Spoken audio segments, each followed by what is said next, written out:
is here.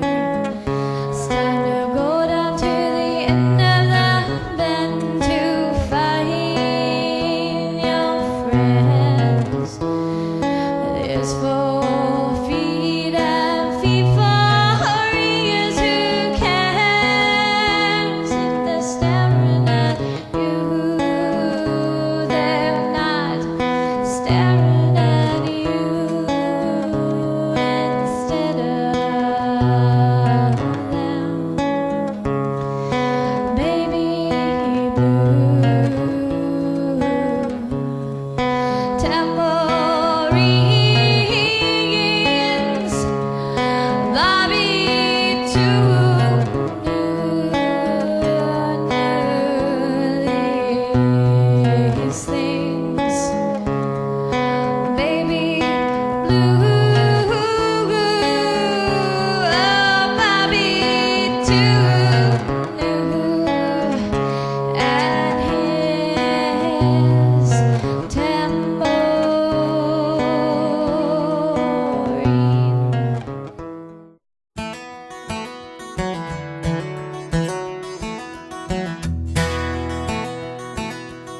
Currently, necessities are privately owned, which means some individual or small group thereof is making a great deal of profit off of your needs.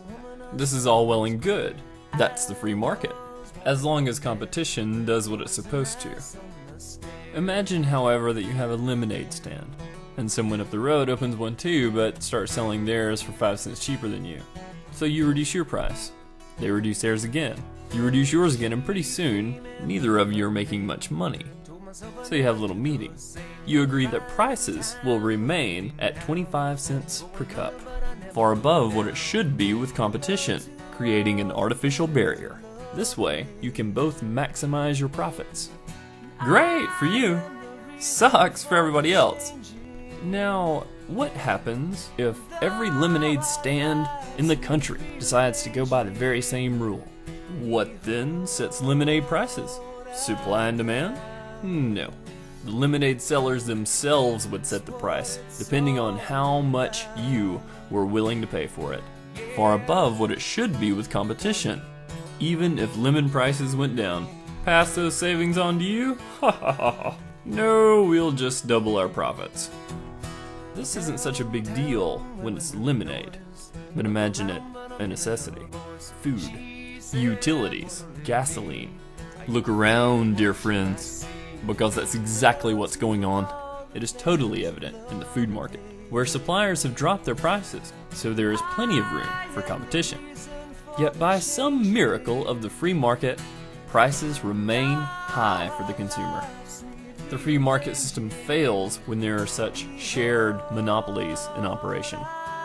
So you thought monopolies were illegal? So did I. But the government has yet to do anything about it. Why? Because the same wealthy people we elect to government, the only ones we have to choose from, are the very ones who own these necessities? That's just a guess. I can't afford a lobbyist, so I really wouldn't know.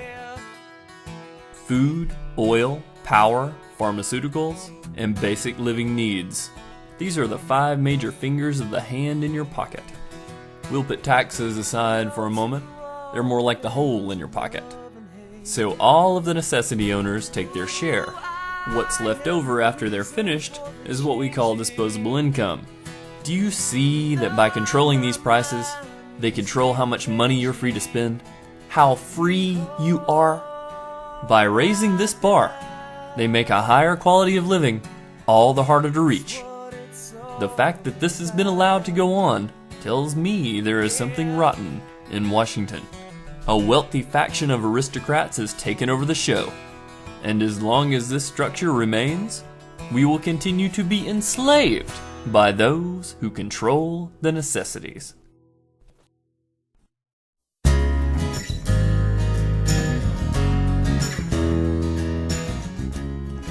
The use of a non-profit structure accomplishes everything we want in one fell swoop. There is no longer an owner trying to wrench out every penny at the expense of producers, consumers, and employees. This business is run by a manager better paid than any for-profit counterpart. The same goes for the employees. There is no monetary bottom line. only the requirement of quality of service. Imagine a restaurant whose purpose is to provide fast, healthy food at prices everyone can afford. It uses local growers, which creates local jobs and fuels the local economy. Not to mention the food isn't picked green, which means it's going to taste better and it's going to be more healthy for you. Further, it's far less likely to be sprayed with some chemical cocktail by a guy in a biohazard suit. I hope to see this model spread to all necessities. Higher quality at lesser price. Money not spent on survival is free money. Time not spent on survival, well, that's freedom. And it's high time we woke up to the fact that ours has been slipping away. There is a monopoly on necessity in this country. The prices of food, housing, and energy are set at the highest possible, at the absolute most we are able to pay, without the economy crashing. This results in all of your free money filling these few people's pockets. It's extortion, it's criminal, and it has been going on for far too long already. I don't want government regulation of prices. I want an alternative to oil now, not just talked about by every president since Nixon. I want we the people of the United States of America to wake up to the fact that we are the single most powerful collective buying entity on the planet. I want us to own our own natural gas wells, ones where excess gas isn't just burned off to keep supply low and prices high. We should be building our own wind and solar power plants right now, creating jobs to build them, and even more to overhaul the inadequate power grid we've heard so much about. Because it's obvious to me that our best interests are not being looked after. On top of all this money saved by not paying some owner or shareholder or group thereof, there are also federal tax exemptions. And given the fact that these businesses actually are providing more for less, they will most certainly turn a profit. So where does that profit go? Well, that's the best part. It goes where you say it goes. It goes where you vote it to go. Your would-be tax dollars actually doing what you want them to for a change. Your cause. Your choice. Perhaps an initiative to install free solar panels in people's houses. I propose we send every person in this country, across this country, beginning with the eldest, then the children, and then everyone else. We need to know what it is we're trying to preserve here. What an absolutely beautiful, breathtaking country and world we live in. 78% of people say government spending is out of control. I say it has been for some time. How do you stop this runaway train when it's got so much steam? Well, you slowly take away the fuel, the money, give it no power.